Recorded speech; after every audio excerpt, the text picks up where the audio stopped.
Eu gosto muito de fazer o relato sobre esse caso. Aqui no escritório nós temos a satisfação de pegar várias demandas assim muito gratificantes. Meu pai falava que uma das melhores coisas da advocacia é que você não sabe o que vai acontecer, você não sabe a demanda que vai surgir, o cliente que vai aparecer, que vai conversar contigo na próxima semana, então é uma atuação sempre muito nova e que traz sempre pra gente bastante conhecimento. Eu tinha acabado de me formar, então a gente provavelmente estava no segundo semestre de 2013 e nós já estávamos assessorando algumas entidades sindicais no interior do estado. Então nós nessa época tínhamos um escritório, uma sede no interior e atendendo assim naquela rotina de atendimento a cliente. Chega uma cliente e fala: Dr. Luan, eu sou presidente de uma associação quilombola e nós estamos com uma demanda muito grave com o governo do estado. Aí, imagina um advogado recém-formado, extremamente empolgado. Eu simplesmente parei tudo que eu tinha para fazer naquele momento e falei: vamos conversar sobre essa demanda. E aquela comunidade quilombola, ela trouxe para mim uma das demandas que eu tive a maior satisfação de resolver em toda a minha carreira, e bem no início da carreira.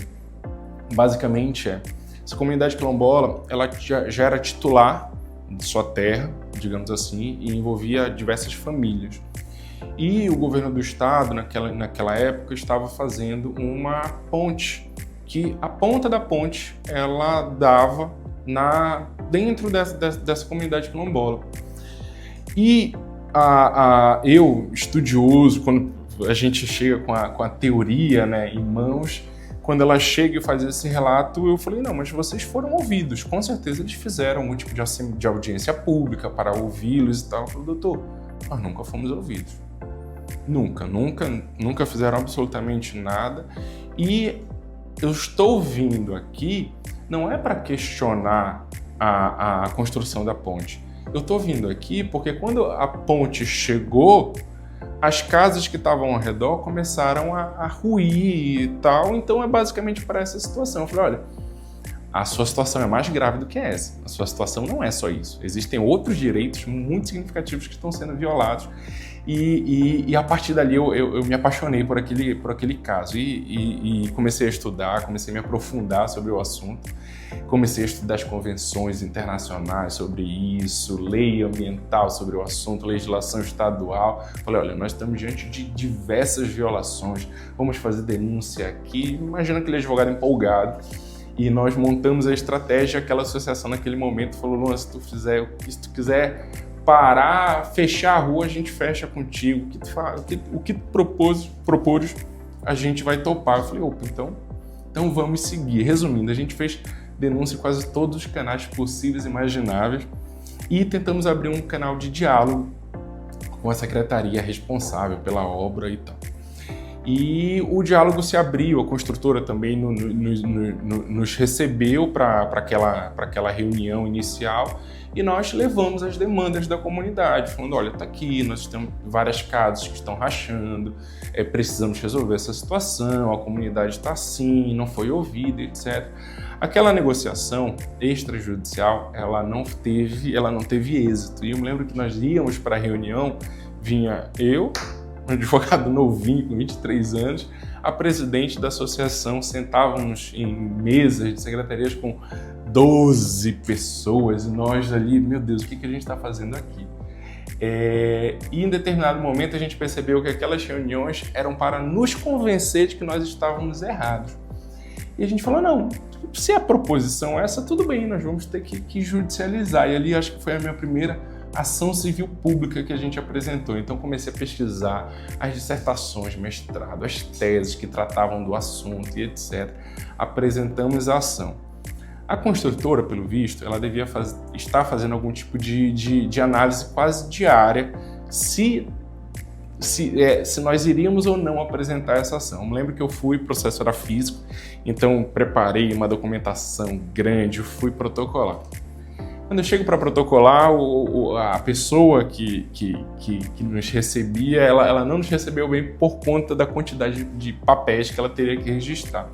E nós protocolamos aquilo, saímos de lá com de fato o número do protocolo. No dia seguinte, a construtora nos liga e fala: doutores, vamos resolver isso de maneira extrajudicial? A gente fala: mas nós estávamos tentando. Vocês que não de fato não conseguiram nos ouvir, mas a ação já foi apresentada. Doutor, não se preocupe, nós vamos negociar, nós vamos sentar e enfim negociar. E aí nós marcamos logo em seguida uma reunião e aquela lide, aquele conflito chegou a um consenso, a uma conciliação de que todas as famílias que estavam envolvidas naquela situação, elas seriam indenizadas. Então elas foram indenizadas por conta dos prejuízos causados aos imóveis, às casas que estavam ali. Nós conseguimos que aquela construtora ela construísse um hospital, uma espécie de UPA ou uma construção específica para atendimento médico da comunidade. Fizeram uma outra construção e assim, a negociação acabou gerando uma série de reflexos para aquela comunidade. E nós tivemos, obviamente, que como contrapartida a essa negociação, desistir da ação, porque a negociação seria extrajudicial. E eu me lembro de ir novamente protocolar o pedido de desistência. E quando eu fui protocolar o pedido de desistência, a pessoa que estava atendendo era o diretor de secretaria. Falei: ele vim protocolar a desistência. Quando ele me viu, falou assim: doutor, é daquela ação civil pública, daquela comunidade quilombola? Eu falei: exatamente.